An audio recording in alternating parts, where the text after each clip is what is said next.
Everyone to today's webinar.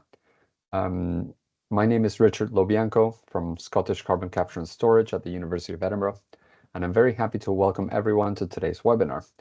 This is the project's third webinar overall, and it's the second in a five-part series we're running this autumn, and this started last week. Today's topic is Upper Silesia in Poland, where we're discussing activities, results, and challenges. We have three presentations, all from the Central Mining Institute in Poland, and they are Krzysztof Stańczyk, Tomasz Urych, and Aleksandra Koteras. Before I get started, I would like to just give a quick overview of the Pilot Strategy project for anyone who is joining us for the first time. Pilot Strategy is a 5-year project with 16 partners over 7 countries. The project is investigating geological CO2 storage sites in industrial regions of Southern and Eastern Europe to support development of large-scale carbon capture and storage. There's detailed studies that are being carried out for deep saline aquifers in the Paris Basin, Lusitanian Basin, and the Ebro Basin in France, Portugal, and Spain, respectively. The project is also enhancing the knowledge of CO2 storage options in West Macedonia and Greece, and in Upper Silesia in Poland, which we'll be discussing today. The webinar series will present activities and results from each of the 5 pilot strategy regions. So without further ado, speaking about Poland, I would like now to introduce or hand over to Krzysztof Stańczyk for the first presentation. Krzysztof, the floor is yours. Thank you very much. Good afternoon, everybody. Thank you, Richard, for organizing the webinar. I will start with our triple presentation, and after me, Tomasz will tell more detail about technical parts of our work, and then Aleksandra will tell us about the legal part of our work. So I'm going to my presentation.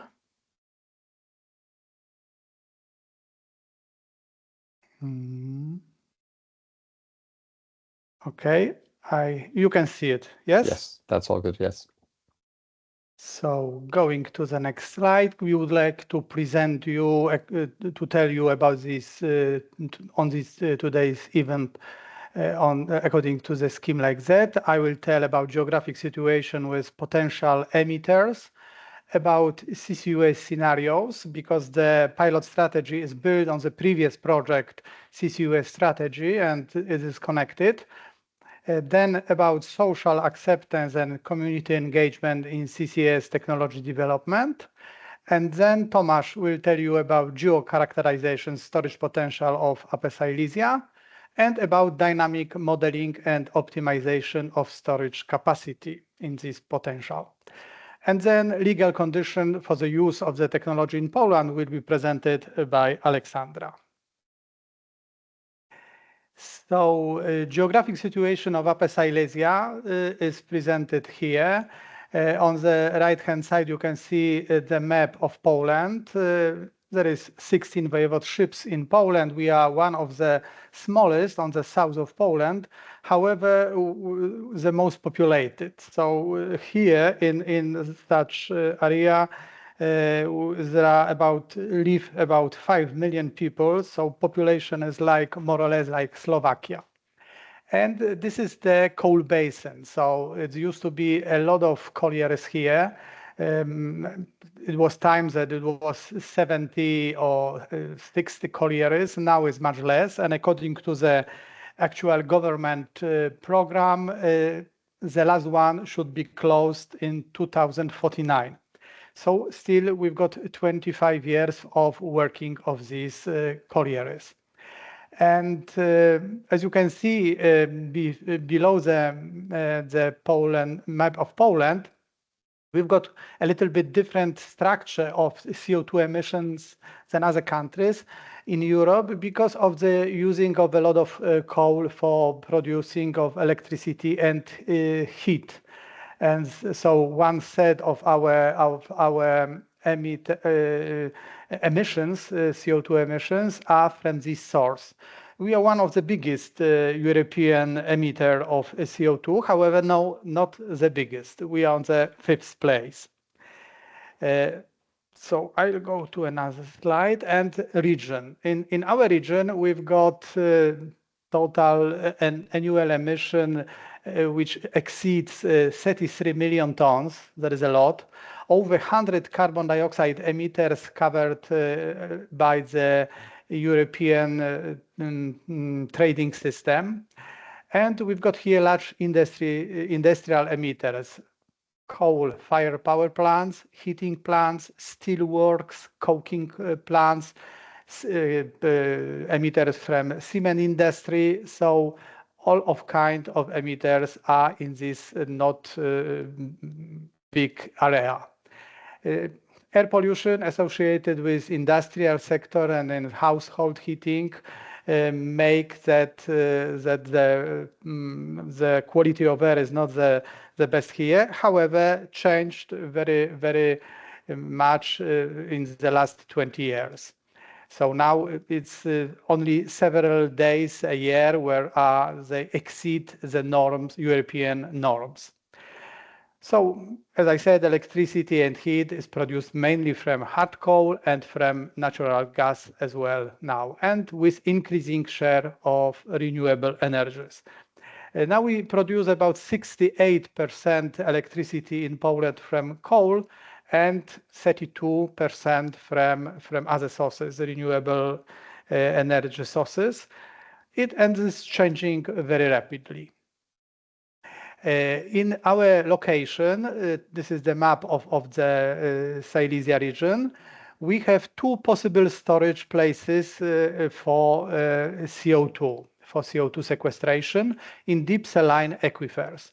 This is on the south of this region, Skoczów area, and on the north in Ładzice area. This is on the north of Częstochowa, one of the biggest towns in the region.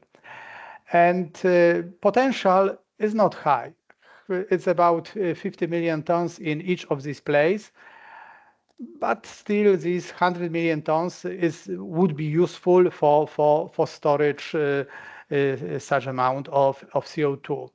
In previous years, we also started a project with uneconomical in sequestration of CO2 in uneconomical bed of coal, and we found such places. This is this point 1 and point 2, but this storage capacity for these places are not too high. It's probably would be not have not sense to build a big infrastructure to try to sequestrate CO2 in these places, because the capacity is 7-8 million tons only.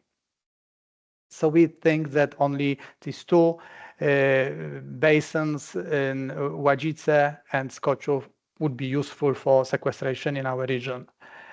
In previous projects, PilotSTRATEGY, on which we built this pilot strategy, we work on scenarios of emitter of capture of CO2 in different emitters and possible way of sending it to storage places. So we divided the region on 3 parts. We have such 3 scenarios. And from the north part, from the central part of the region, we would like to send CO2 to Ładzice region to store here this CO2. From the south, emitters to the Skoczów, to this geological storage place.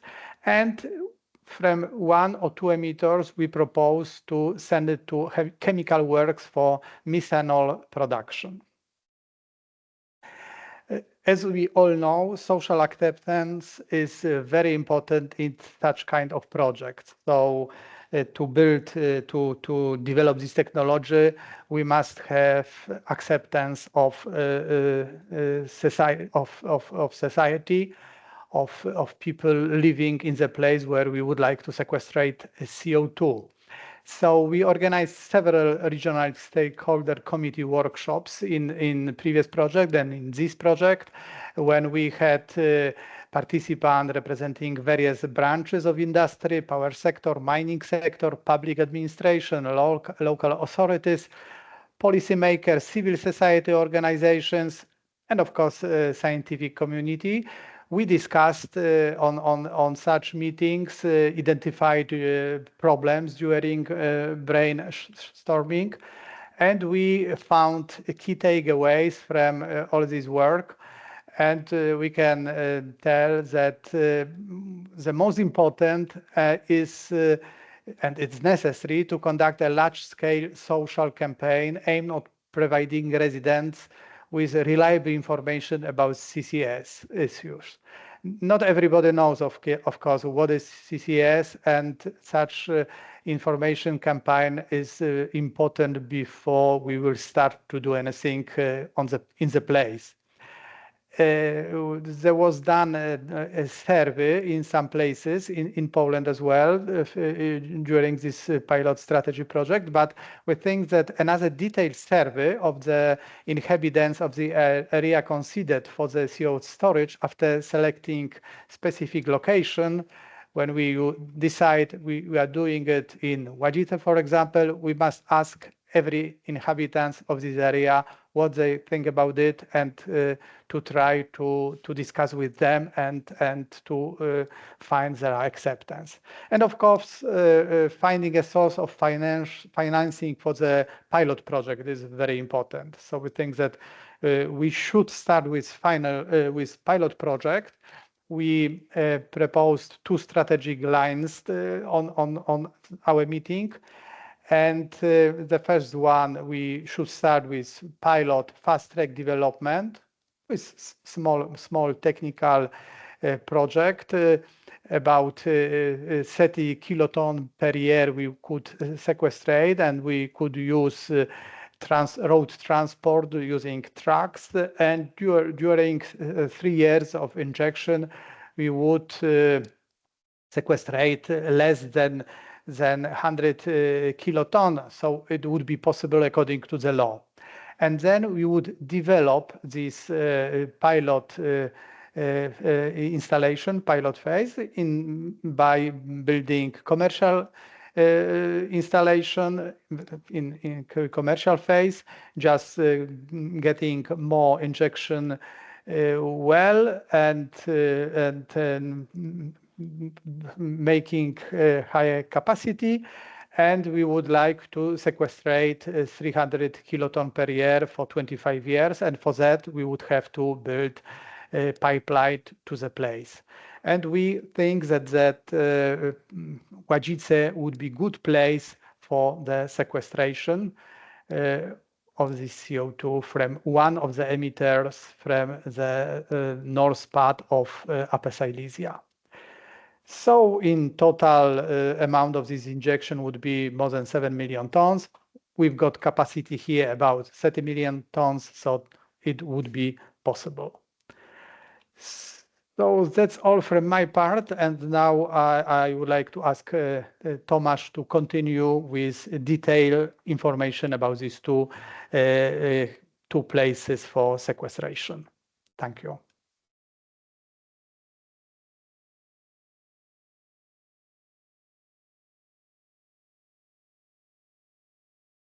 Thank you, Krzysztof. I would like to continue the description of Upper Silesia region in Poland. Good afternoon, everyone. I'm sharing my screen. And during this presentation, I would like to describe results of research on geological condition of selected locations. And I would like to say a few words about storage potential and related challenges.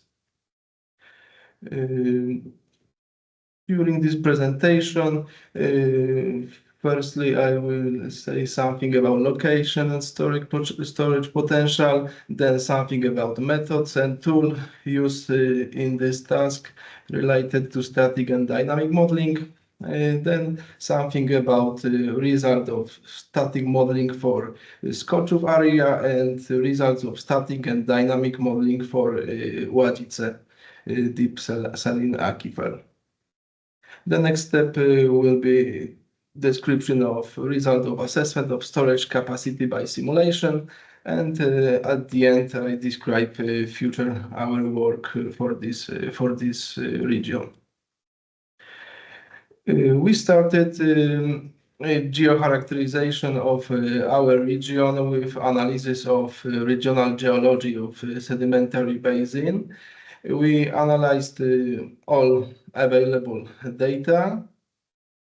Based on the collected data, we prepare geological conceptual models of analyzed region, and we started prepare static and dynamic simulation. If we talk about static modeling, we started from construction of geological grid. The next step was well log upscaling. Based on prepared data, we modeling of porosity, permeability, and shell volume in the analyzed area. And the last step was considering of geological uncertainties. If we talk about dynamic modeling, last time we finished task connected with storage capacity optimization, and now we started task connected with CO2 fade on the long term. If we talk about software tools for static and dynamic modeling, we use Schlumberger Petrel, which is compatible with Eclipse simulator. Okay, let's move to the first our area. If we look at the geological cross section, and we can see area marked with a dashed line. This is area of deep analysis in previous research work, including National Program of Assessment Potential for CO2 Storage in Poland. And in this area, we have static models and dynamic model with simulation with describing storage potential about 46 megaton of CO2. And in PilotSTRATEGY project, we focus on the east side of the region in order to increase storage potential in Dębowiec layer. Dębowiec layer are built mainly by lower Majos and sandstones, and in the bottom part by boulders and coarse-grained conglomerates. The thickness of the Dębowiec layer is from 50 to 250 meters, and with average porosity slightly higher than 10%, and permeability between 30 to 300 millidarcy, and average permeability is about 40 millidarcy. The first step of construction of geological grid was preparing fault model. It's a good situation in this area because fault doesn't continue in the layers of reservoir nor above the reservoir. Static model consists geological grid of Dębowiec layer and with overburden and underburden of layer. The next step was petrophysical modeling. We analyzed data from 14 additional wells, and we prepare a porosity model and shell content model. And in this picture, we can see an example of porosity distribution with in the overburden and reservoir layer. After analysis of porosity in this region, we can say that values of porosity are rather low. We find only area with dimension 9 kilometers per 13 kilometers, in which values of porosity are about 10%. And estimated permeability for this part of region is between from 10 millidarcy to 80 millidarcy. So the final output for static modeling of this region is porosity model, permeability, and shell volume model. And in the nearest time, we will estimate static CO2 storage capacity for this selected area, applying volumetric equation.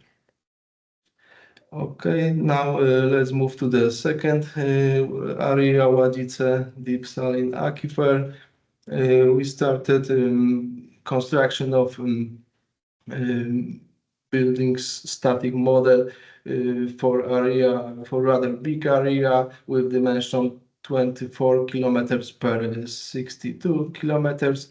But after analysis of data availability and parameters of hydrogeological parameters, we selected smaller area with dimension 10 kilometers per 19 kilometers, and we focus only on this area in the next works.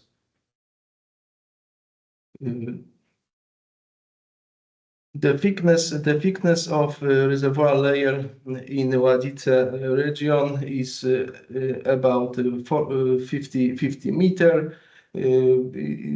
located in lower Jurassic and the lower middle Jurassic sandstones. Porosity is from about 7 to 22%. Permeability is from about 16 to 1000 and almost 500 millidarcy. These very high values of permeability are observed in two wells from this region, in Pongów and Miljanów wells. And the thickness of the sealing layer is about 30 meters, built mainly by claystones and mudstones. In this picture, we can see a model of porosity and permeability, both for overburden and reservoir layer. And the output from the task of static modeling is facies model, porosity model, and permeability model. The next step of work was considering geological uncertainties. In the task of risk analysis of modeling structural surfaces, we're preparing 50 stochastic variant of surfaces connected with reservoir layer. And nextly, we prepare a histogram of 300 scenarios of pore volume, and based on this histogram, we find different scenarios of pore volume, optimistic, optimal, and pessimistic variants. And we find this scenarios of model, and for these scenarios we find stochastic realization of porosity closest to optimistic, pessimistic, and optimal variant. So the final output for the static model was 3 scenarios of model porosity and permeability, and this variants of model was used in dynamic modeling. And in this primary objective of this task was defining location for a pilot scale injection well. We found location of three wells based on properties of geological model, flow properties, pressure perturbation, and operational constraints. And we analyze simulation of injection rate about 300 kiloton per year. Firstly, we analyze injection period 10 years, and we analyze changes of pressure and distribution of free CO2 saturation and distribution of CO2 dissolved in formation water. In the next step, we analyze injection period 25 years, and we analyze pessimistic, optimal, and optimistic variant. And the best result we found for our first location of injection well, and maximum flow rate for optimal scenario is about 1.25 megaton per year, which gave maximum potential capacity about 31 megaton. We assume during analysis we assume that the maximum overpressure in the top of reservoir layer is not higher than 20%. In the next step,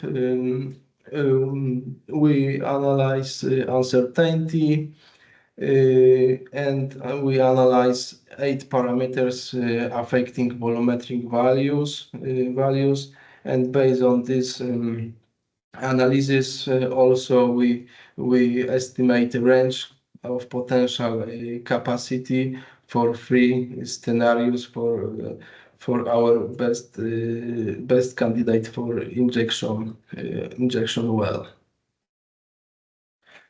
And in the picture on the left, we can see cumulative reservoir injection volume with detailed result of sensitivity analysis for optimal, optimistic, and pessimistic model with 300 scenarios of simulation. And on the picture on the right, also we can see cumulative reservoir injection volume, which indication of what part of this capacity is free gas in place and which part of capacity is gas dissolved in formation water. In this analysis, we assume injection period of 10 years. But in the next task, we also will analyze the long term, about 1,000 years.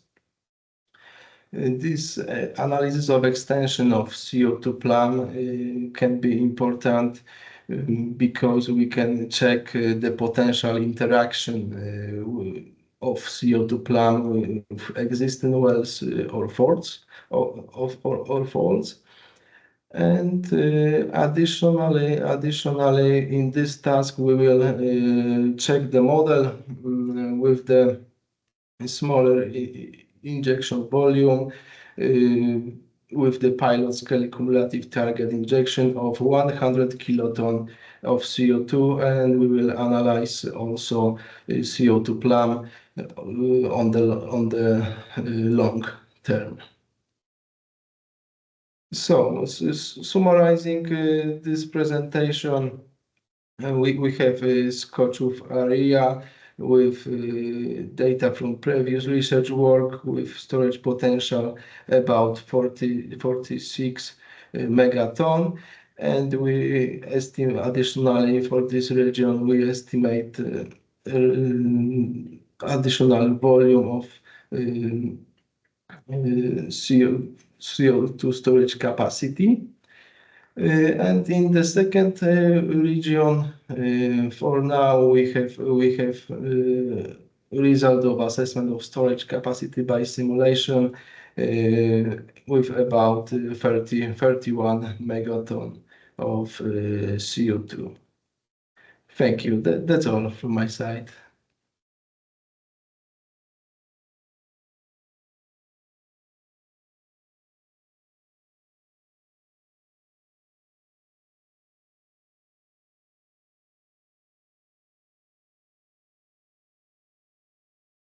Thank you, Tomasz. Okay, now we go to our third presentation from Aleksandra. And yes, we can see your screen coming up. Okay, it's visible? Yes, that's visible. Still in edit mode. You can go to presentation mode. Okay, now it's okay?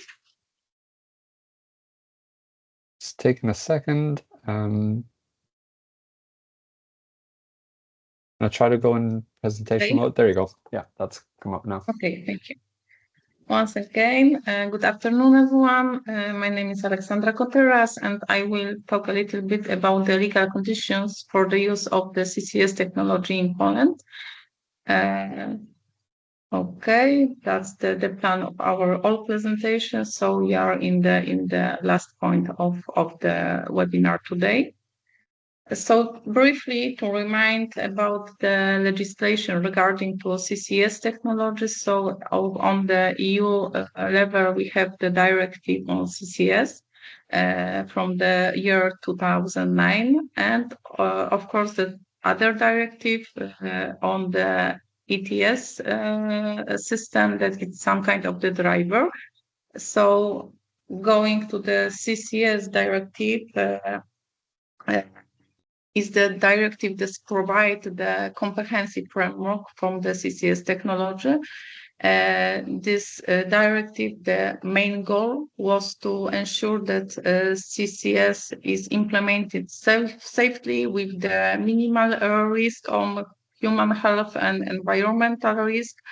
And also, according to this directive, it requires member states, including Poland, of course, to develop legal structures along the national legal acts.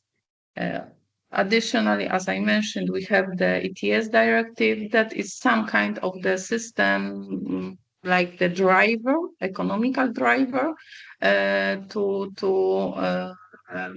with the increasing price of the emission allowances, the technology will become more economical possible, let's say. So we have those directives.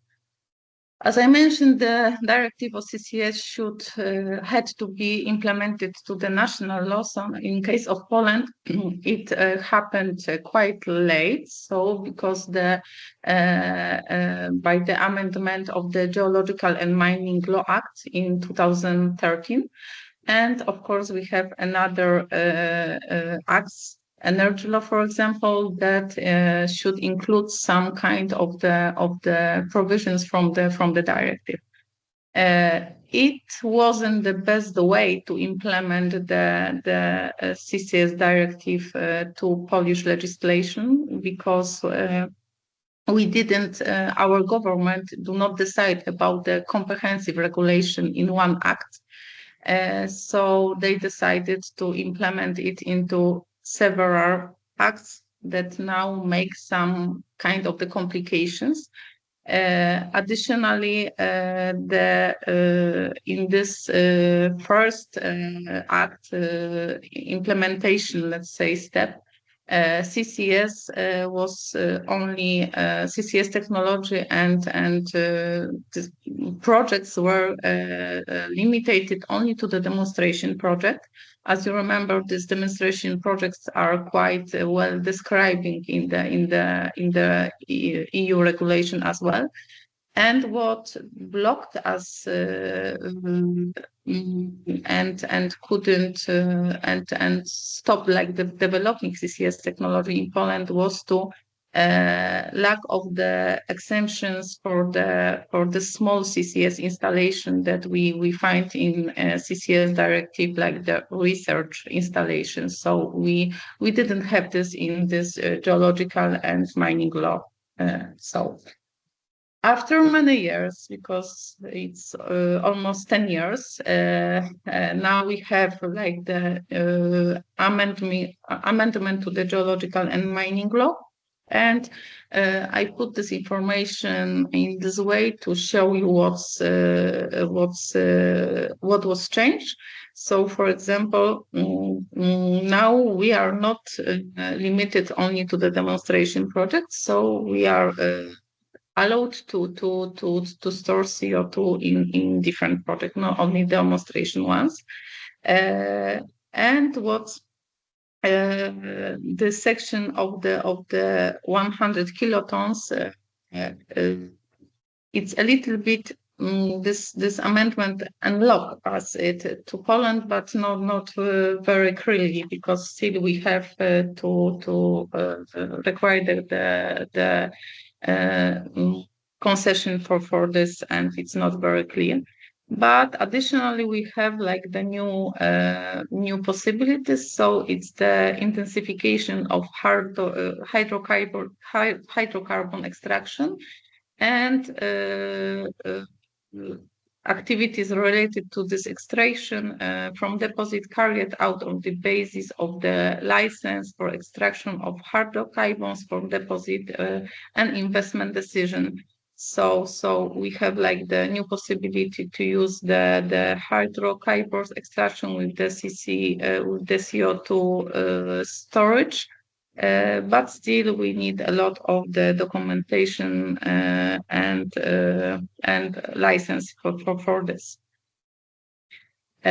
What I would like to add to this, and the moment of the implementation of the CCS directive to Polish law in 2013, this that was right, given information that the places for the CO2 will be possible to store, the places will be determined by the appropriate ministry, by the implementation act. So to the main act as geological and mining laws, we obtain another, like the implementing act, and in this moment, 2014, the ministry responsible for environmental affairs decided that the only place for the CO2 storage is the Cambrian reservoir in the economic zone of Poland. So and this limited us to use the CO2 storage places that was shown on the presentation of Krzysztof and Tomasz, because we were blocked. Unfortunately, we have like the amendment to the Polish geological and mining law from last year. We have the amendment to the energy law, but unfortunately this implementing act still didn't change. So we are still waiting. We have some information that the work on changing this implementation acts is ongoing, but so we have some progress, but still gaps regarding the storage side. So it is really necessary right now to expand the storage locations, so to give a possibility for the more geological formation to CO2 be stored. Okay, thank you very much.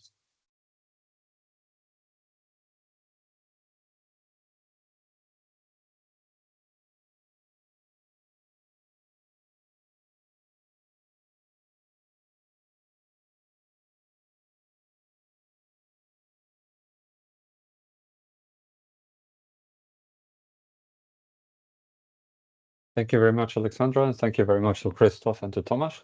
We've got about 20 minutes left for questions, so I would like to invite Tomasz and Krzysztof to please enable your cameras. What I'll do for attendees just now is enable microphones and cameras for all, but please be courteous and remember to leave your mics muted until it's your turn to ask a question. So I'll allow those just now. And if you'd like to ask a question verbally, please use the hand raising feature. I'm just having a look at the Q&A. And there's one question just over here. In your opinion, what is the area most promising in terms of CO2 storage safety containment? What are the most important uncertainties?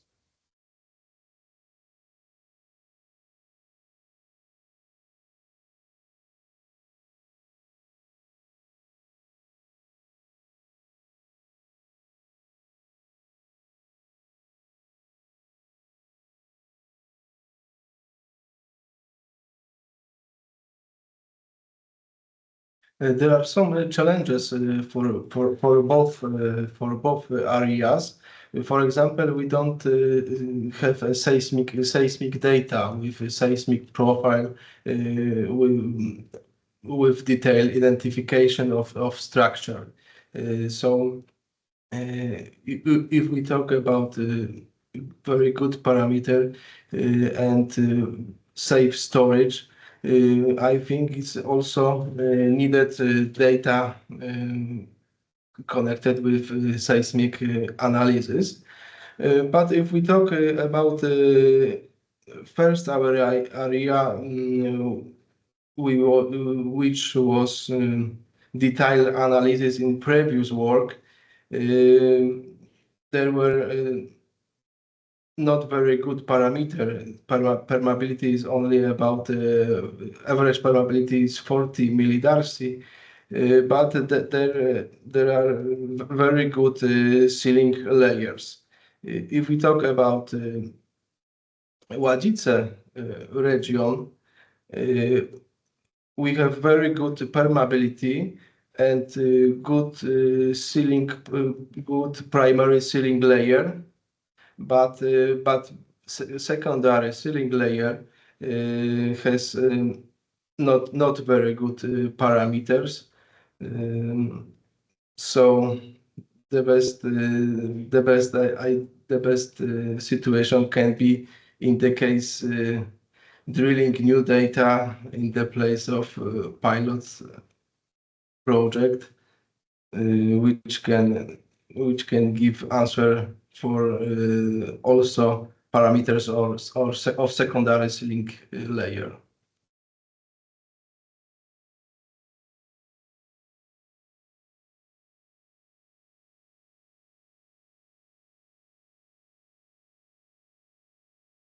Thank you, Tomasz. We have one hand raised. Sarah? Hello, my name is Sarah. I'm sorry I don't have a camera, unfortunately. I'm a geologist from Orlen, PGNiG. I would like to ask, because I also analyzed some regions in Poland in case of SCCS and especially Jurassic aquifers.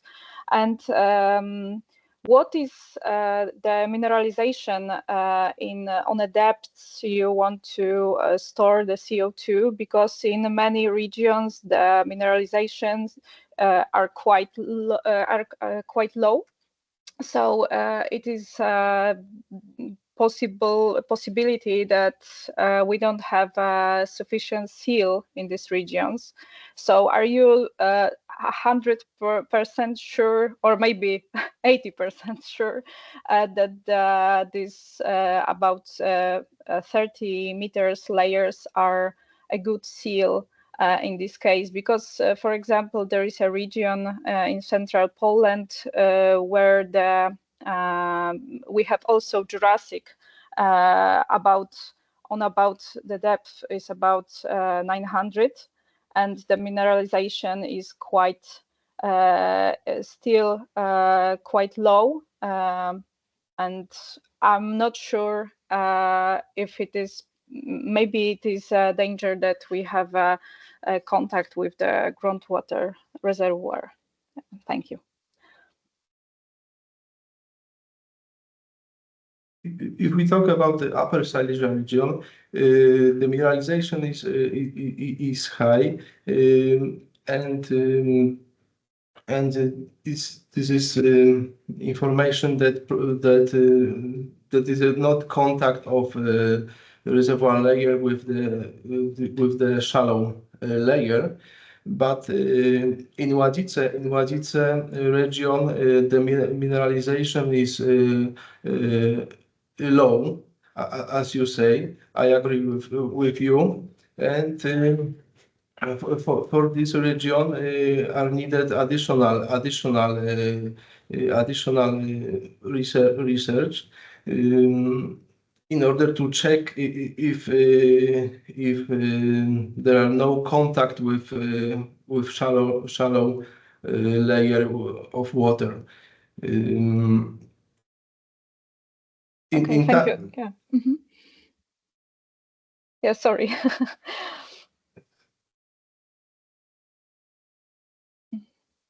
I just wanted to say that, yeah, I agree with you. In all of these places, we probably should drill an additional stratigraphic well, right, to check all of the parameters to be 100% sure that the seal is sufficient and that we can store CO2 safely. Yeah, thank you. Yes, I agree.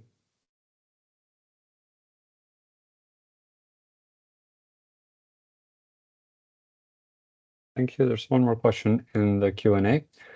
In Poland, only demonstration and small-scale CO2 sequestration projects above 100 kilotons are in total are currently allowed under EU regulations.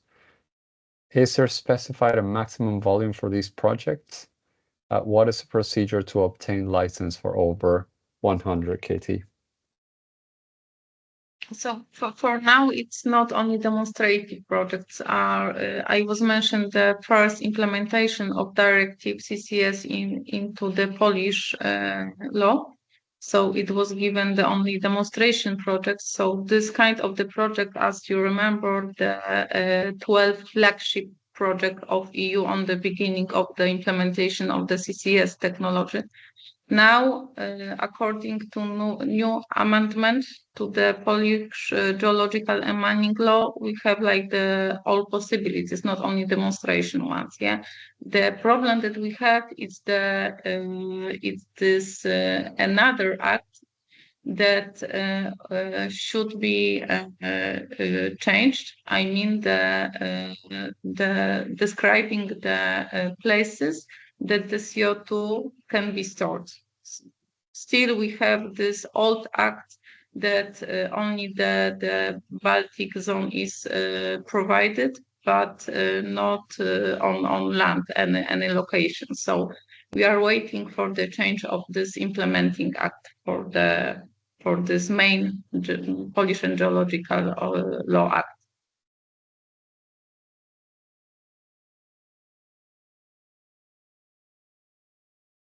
Thank you, Aleksandra.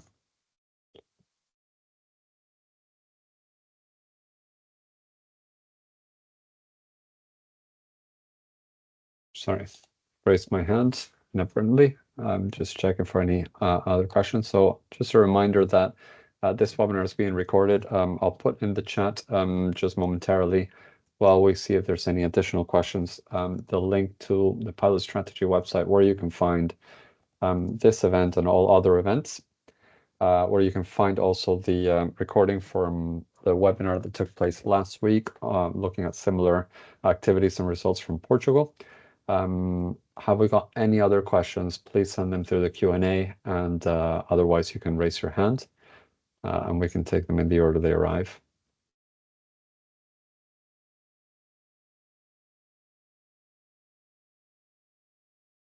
Yeah, there's one more question. In the dynamic work conducted, could you please discuss what pressure constraints were applied?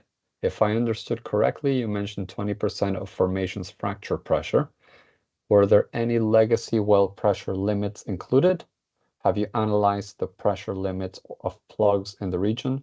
How did you define the boundaries of your models? Aquifers, attached dimensions. Hopefully you can see that question in the Q&A as well for the presenters.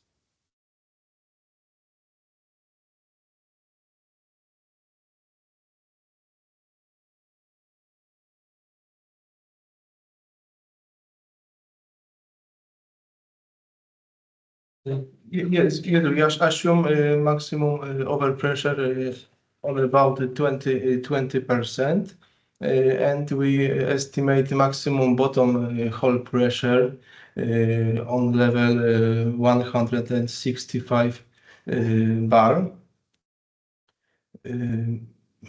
What's more, in some places, in additional 2 wells, we observe that partially increasing of overpressure was higher than 20%.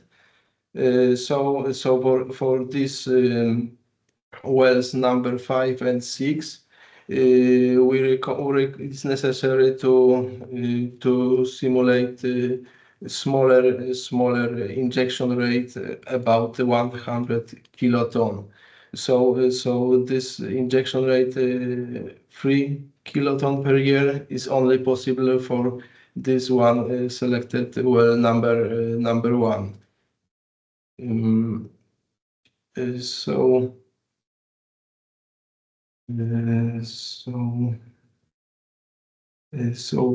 about boundary condition, we analyze semi-open aquifers with the same with similar parameters as in the reservoir layer and selected modeling area.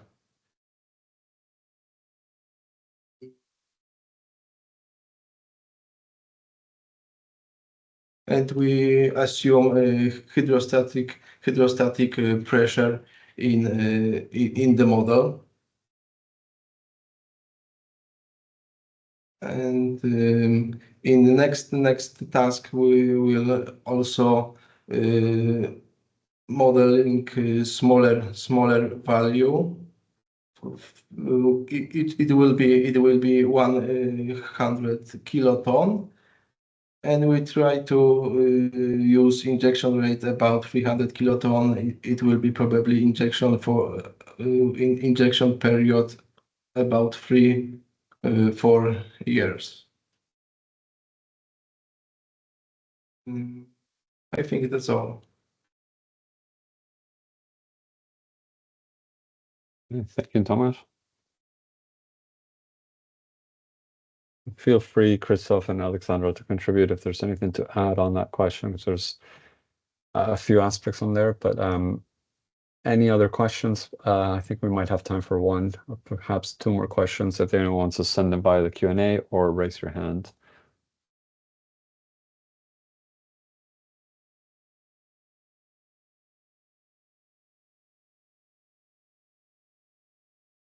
I'll give it 1 more minute.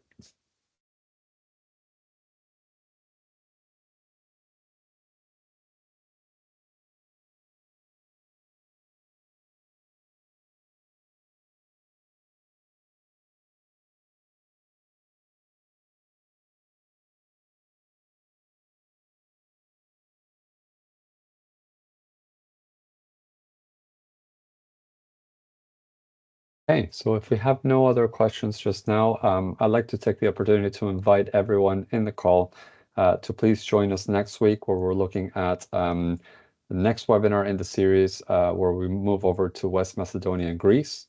I put a link in the chat just now. So webinar 4 for the project is investigating, it's dealing with investigation and prospects of CCS technology for climate change mitigation in Greece. So hopefully that will be of appeal to all of you. I think we have 1 more question in the Q&A just now.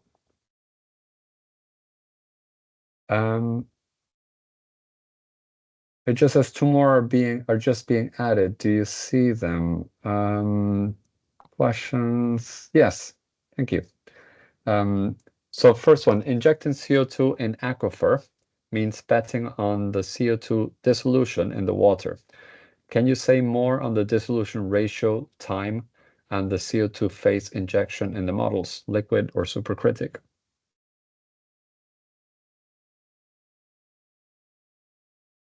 If we talk about CO2 fate on the long term, we will analyze this traffic mechanism in our next task. And we will analyze in detail this problem.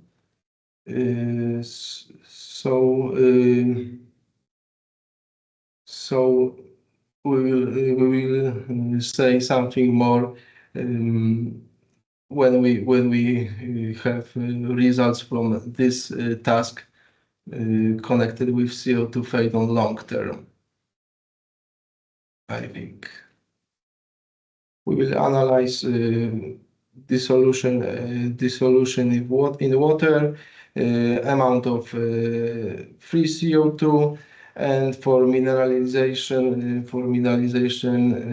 probably we will use free quick software because our license of Eclipse don't cover all trapping analysis of all trapping mechanism, but for sure residual trapping, structural and dissolution will be analyzed in detail in our task.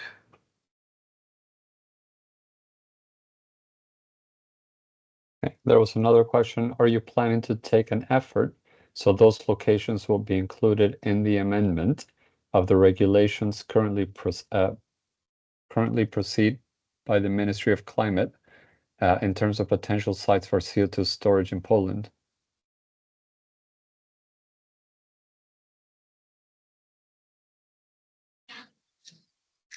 Yes, we would like to. So we make some effort, and we are already contacted with the Ministry of Environment, and trying to get into the groups that are preparing this new regulation, amending regulation to the sites.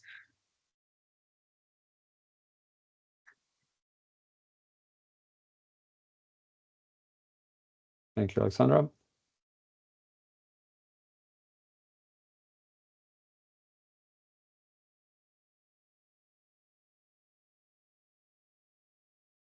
Okay, well, I'd like to take the opportunity to thank very much every single person that attended for your contributions, for your questions, and also thank you to Krzysztof, Tomasz, and Aleksandra for your presentations and for your insight. And once again, this will be available as a recording on the PilotSTRATEGY website, and hopefully we can see all of you next week for the next webinar in the series. Thank you all once again, and we'll see you next time. Thank you very much. Thank you, Richard. Thank you all. Thank you. Thank you very much. Thank you. Thank you.